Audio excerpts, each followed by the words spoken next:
yaani kumjua Mwokozi aliye hai bila kwenda kuwafundisha watu wengine ni sawasawa na bure.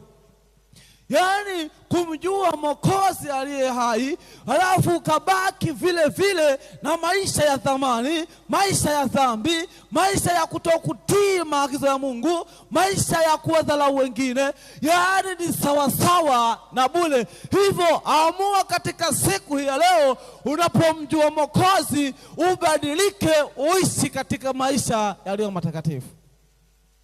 Biblia inasema, maana imekuwa mtu akiwa ndani ya Kristo amekuwa kiumbe kipya.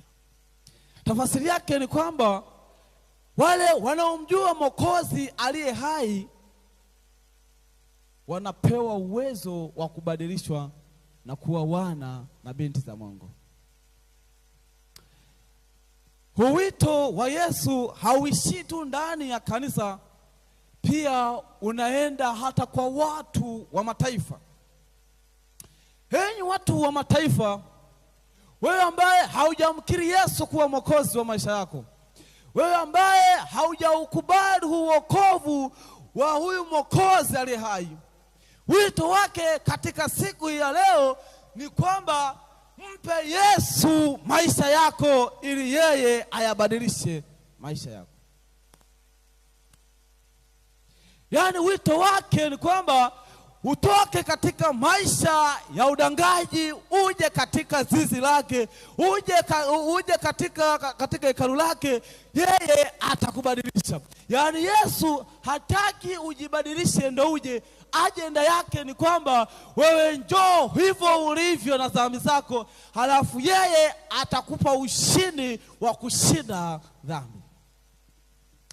Wito wa Yesu katika siku hii ya leo kwa watu wa mataifa, wito wa Yesu wa Mwokozi aliye hai kwa watu wa mataifa katika siku hii ya leo, wale wanaoishi katika maisha ya uraibu wa madawa ya kulevya, huyu Mwokozi ameshakwisha kuwaweka huru.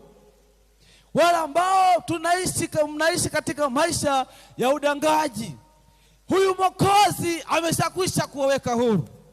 Wale ambao mnaishi katika maisha ya wizi na ujambazi, Yesu Kristo Mwokozi aliye hai ameshakwisha kuwaweka huru. Wale ambao mnaishi katika maisha ya uuaji wa watu, kutoa uhai wa maisha ya wengine, Yesu Kristo ameshakushindia, na wito wake ni kwamba